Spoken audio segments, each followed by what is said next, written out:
Selamat pagi Bapak, Ibu, Saudara sekalian yang saya kasihi. Senang sekali berjumpa melalui program Renungan Pagi hari ini. Mari kita terus diperlengkapi oleh kebenaran firman Tuhan, sehingga kita boleh mengenal Dia lebih dalam lagi. Kita satu hati dalam doa. Bapa di sorga, terima kasih untuk pagi hari ini kalau kami boleh bangun dengan tubuh yang sehat. Semua itu karena penyertaan dan kebaikan-Mu Tuhan. Sebentar kami mau mendengarkan firman-Mu dan merenungkannya kembali. Roh Kudus kiranya menolong kami semua, membangun pengertian kami supaya kami lebih lagi dekat kepada-Mu Tuhan. Pakailah hamba-Mu yang akan menyampaikan firman-Mu ini. Layakkanlah dia. Dalam nama Yesus kami berdoa. Amin. Baik saudara, kita buka sama-sama. Kita punya tema pagi ini, judulnya adalah macam-macam persembahan, ya, yang terdapat di dalam Maleakhi 3 ayat yang ke-8. Saya bacakan untuk Bapak, Ibu, Saudara sekalian. Bolehkah manusia menipu Allah? Namun kamu menipu aku, tetapi kamu berkata, dengan cara bagaimanakah kami menipu engkau? Mengenai persembahan persepuluhan dan persembahan khusus. Ayat yang keduanya yang kita baca di dalam Keluaran 35 ayat yang ke-5, saudara. Kembali saya bacakan. Ambillah bagi Tuhan persembahan khusus dari barang kepunyaanmu. Setiap orang yang terdorong hatinya harus membawanya sebagai persembahan khusus kepada Tuhan, emas, perak, tembaga. Jadi saudara, kalau kita lihat di sini ayat-ayat tadi yang kita bacakan bahwa ada 2 macam persembahan saudara, ya. Persembahan persepuluhan dan persembahan khusus yang tadi kita dapatkan di dalam Maleakhi 3 ayat yang ke-8 tadi. Bahwa ini surat dari Nabi Maleakhi kepada jemaat, kepada bangsa Israel ketika itu saudara, ya. Selain persembahan di atas yang dimaksud ada persepuluhan dan persembahan khusus, ya, umat Tuhan diwajibkan juga untuk memberi bantuan kepada fakir miskin, wanita janda, dan anak yatim piatu. Kita baca sama-sama di dalam Roma 15 ayat yang ke-26. Roma 15 ayat yang ke-26. Sebab Makedonia dan Akhaya mengambil keputusan untuk menyumbangkan sesuatu kepada orang-orang miskin di antara orang-orang kudus di Yerusalem. Ini tulisan daripada Rasul Paulus kepada jemaat Tuhan yang ada di Roma. Juga dalam Yakobus 1 ayat yang ke-27. Ibadah yang murni dan yang tak bercacat di hadapan Allah Bapa kita ialah mengunjungi yatim piatu dan janda-janda dalam kesusahan mereka dan menjaga supaya dirinya sendiri tidak dicemarkan oleh dunia. Jadi saudara, persepuluhan yang dimaksud tadi di dalam Maleakhi adalah milik atau haknya Tuhan, ya. Dengan kata lain, Tuhan memberikan kepada kita 100%, ya, dan 9/10-nya kita dapat gunakan untuk keperluan kita, sedangkan 1/10-nya adalah milik Tuhan yang harus dikembalikan kepada Tuhan. Bila tidak mengembalikan hak Tuhan ini, nah tadi dikatakan di dalam ayat tadi, ya, Maleakhi 3 ayat 38, ia dianggap telah menipu, ya, atau merampok, dalam bahasa Inggrisnya rob, ya, merampok Tuhan. Jadi saudara, menjadi pelajaran kita hari ini yang pertama adalah kepada Allah yang tidak memberikan persepuluhan. Tuhan berkata, bolehkah manusia menipu Allah? Namun kamu menipu aku, seperti tadi Maleakhi 3 ayat 8 saudara, ya. Yang kedua, apabila seseorang menipu Tuhan dalam hal persepuluhan, ia kena kutuk, dalam Maleakhi 3 ayat yang ke-9. Saya bacakan, kamu telah kena kutuk tetapi kamu masih menipu aku, ya kamu seluruh bangsa.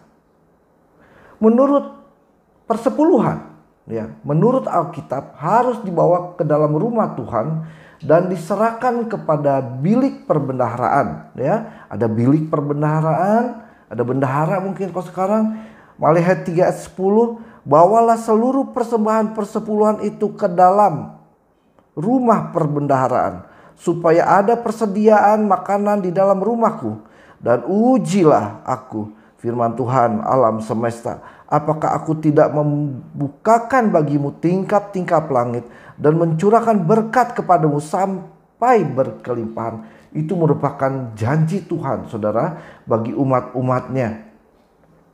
Persepuluhan ini digunakan untuk mencukupi kehidupan orang-orang Lewi, ya, orang-orang Lewi yang sekarang disebut adalah hamba-hamba Tuhan yang hidup sepenuhnya melayani Allah, full timer, saudara, ya. Sehingga dengan demikian mereka dapat terus menyediakan makanan rohani dalam rumah Tuhan, ya. Poin yang ketiga yang kita mau lihat, Allah memberikan kepada Bani Lewi segala persembahan persepuluhan di antara orang Israel sebagai milik pusaka. Jadi kan 12 suku bangsa Israel yang 11 mempunyai tanah yang diberikan, tapi suku Lewi tidak mendapatkan tanah perjanjian, tapi suku Lewi ini berada di antara ke-11 suku dan mendapat persepuluhan daripada suku-suku yang lainnya. Persepuluhan ini digunakan, maaf saudara, yang ketiga, Allah memberikan kepada Bani Lewi segala persembahan persepuluhan di antara orang Israel sebagai milik pusaka untuk membalas pekerjaan yang dilakukan mereka. Apa yang dikerjakan orang-orang Lewi? Nah, mereka mendapatkan persepuluhan itu. Pekerjaan pada kemah pertemuan atau rumah Allah. Bilangan 18 ayat 21, saudara, saya bacakan. Bilangan 18 ayatnya ke-21. Bilangan 18 ayatnya ke-21. Demikian bunyinya, mengenai Bani Lewi, sesungguhnya aku memberi kepada mereka segala persembahan persepuluhan di antara orang Israel sebagai milik pusakanya untuk membalas pekerjaan yang dilakukan mereka, pekerjaan pada kemah pertemuan. Jadi inilah yang merupakan mereka dalam hal ini umat Lewi mendapatkannya. Sedangkan suku-suku yang lain bekerja baik sebagai petani, peternak maupun apapun yang dikerjakan untuk mendatangkan hasil. Nah, 1/10 itu diberikan kepada suku Lewi karena dia harus mempersiapkan kehidupan rohani daripada umat Tuhan. Yang keempat, saudara, dan orang-orang Lewi akan membawa persembahan persepuluhan daripada persembahan persepuluhan itu ke dalam bilik-bilik rumah perbendaharaan. Jadi Lewi pun memberikan persepuluhan, saudara, ya. Ya, Nehemia 10 ayat 38. Nehemia 10 ayat 38, saudara. Kita sama-sama pelajari, ini banyak ayat yang harus kita ikuti. Nehemia 10 ayat 38.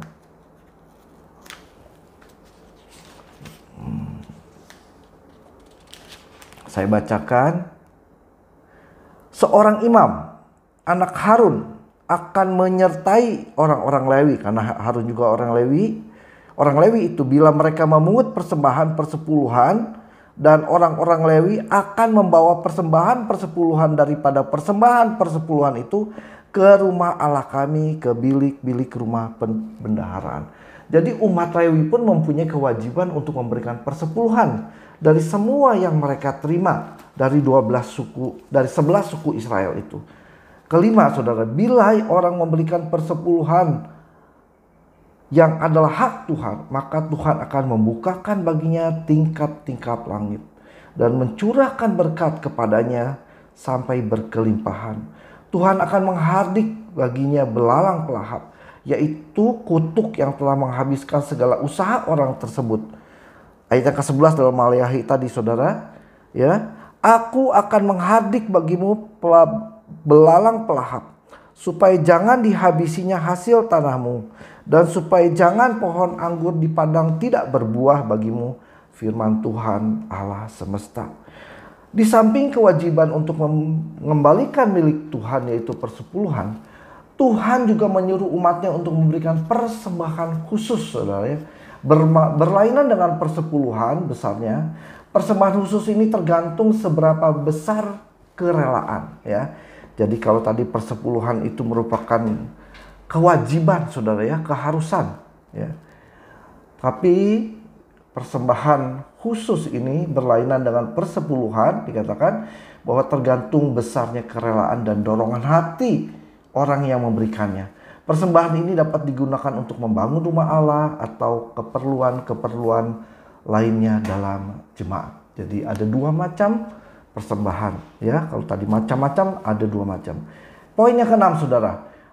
Pada waktu akan membangun kemah suci yaitu rumah Allah, Musa menyampaikan firman Tuhan, ambillah bagi Tuhan persembahan khusus. Jadi Musa juga mengajar umatnya untuk memberikan persembahan khusus dari barang-barang kepunyaanmu. Setiap orang yang terdorong hatinya ya harus membawa sebagai persembahan khusus kepada Tuhan, sebagaimana tadi kita baca di dalam Keluaran 35 ayat yang kelima, saudara ya.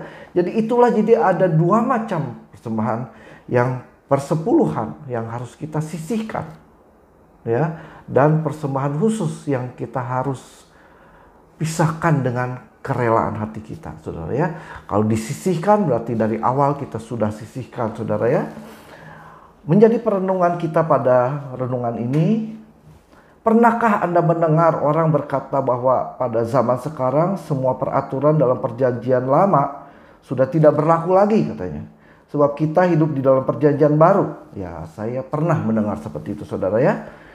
Tuhan Yesus berkata bahwa ia datang untuk bukan untuk membatalkan hukum Taurat. Jadi hukum Taurat itu bukan dibatalkan oleh Kristus, tapi Tuhan menggenapinya, saudara ya. Firman Tuhan disampaikan dalam perjanjian lama ini, melainkan menggenapinya. Ya, Matius 5 ayat 17 saudara dapat temukan. Matius 5 ayat 17, peraturan-peraturan dalam perjanjian lama seperti pengorbanan binatang, sunat, atau memelihara hari Sabat tidak lagi kita kerjakan, sebab sudah digenapi dalam diri Yesus. Jadi semuanya sudah digenapi dalam pribadi Yesus. Sebab itu dia dikatakan menggenapi hukum Taurat. Sedangkan peraturan-peraturan lainnya seperti jangan membunuh, jangan menyembah berhala, dan lain-lain tetap berlaku sampai masa sekarang. Nah, berikutnya, pernahkah Anda mendengar orang berkata bahwa persepuluhan itu hanya diwajibkan pada zaman perjanjian lama? Hampir mirip-mirip, saudara ya. Perenungan yang tadi yang pertama sama yang ini ya, yaitu umat Israel. Sedangkan pada zaman perjanjian baru orang Kristen tidak perlu lagi memberikannya. Ya, saya pernah mendengar seperti itu. Karena itu masing-masing mereka mempunyai pendapat. Tapi kalau yang kita pegang jangan pendapat yang lain, tapi firman Tuhan menjadi kebenaran, saudara. Ketika Yesus yang berkata, berarti itulah yang harus kita lakukan. Di dalam perjanjian lama kita mengenal 3 macam persepuluhan. Saudara dapat catat ayat-ayat ini, saya tidak bacakan.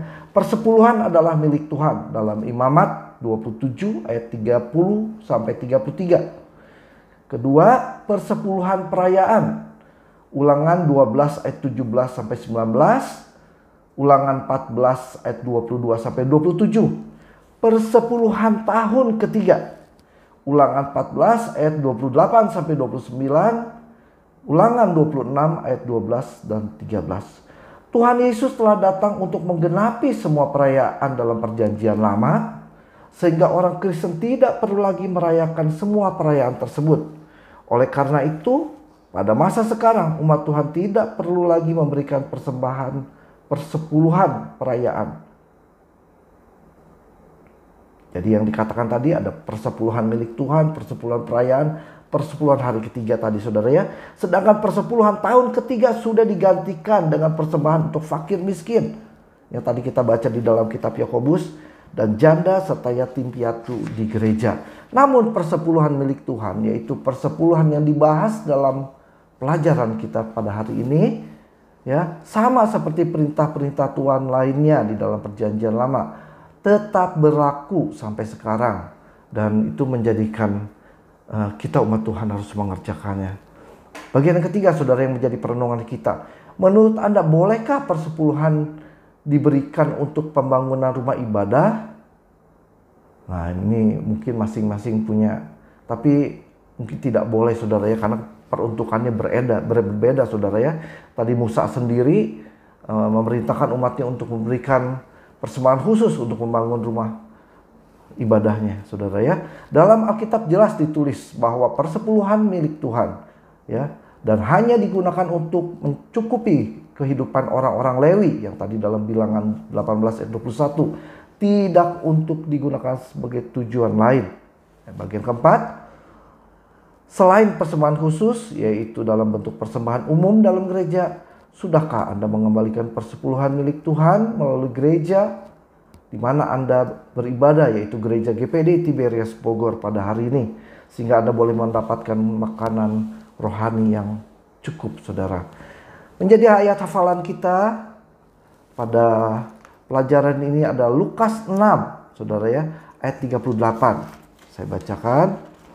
Ini kita hafalkan untuk dalam minggu ini. Lukas 6 ayat 38, saudara ya.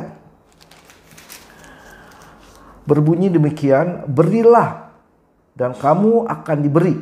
Suatu takaran yang baik, yang dipadatkan, yang digoncangkan, dan yang tumpah keluar akan dicurahkan ke dalam ribaanmu.